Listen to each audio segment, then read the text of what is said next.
नमस्कार मंडळी, स्वागत आहे पुन्हा एकदा नवीन दिवस आणि नवीन ब्लॉग मध्ये.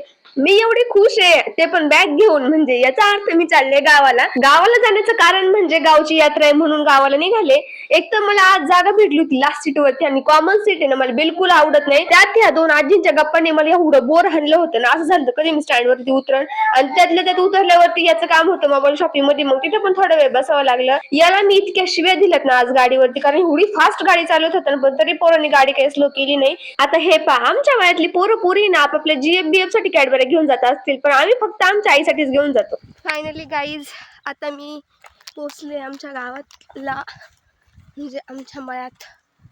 हे पहा तुम्ही, किती सुंदर सुंदर वातावरण आहे, भारी का नाही गाईज. आफ्टर सो मेनी दिवसांच्या नंतर गुलाबजामुन खायला भेटले, ते पण आईने बनवले. ते असा फायदा होतो घरी आल्यावरती. घरी आल्यावर असं भारी भारी खायला असलं ना, जाऊच वाटत नाही घरून.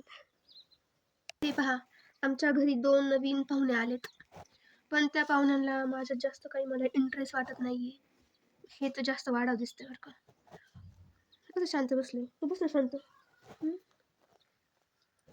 ही जास्त वाढाव आहे, जास्त वाढाव आहे, जास्त वाढाव आहे. तू हाय बोल, हाय हाय गाईज असं बोल ना. हाय हाय कर, हाय.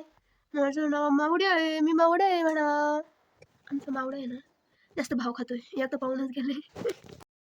आई संध्याकाळी रानातून आल्यावरती ना तिला पहिलं सरप्राईज मी दिलं, ते म्हणजे मी आले. कारण की तिला माहिती होतं मी येणार आहे, जे की पाहून ती जाम खुश झाली होती. तिने डायरेक्ट स्टेटसला, स्टोरीला सगळीकडे फोटो लावून टाकले. तिची ही एक स्माइल पाहून ना सगळी मेहनत सफल झाली राव.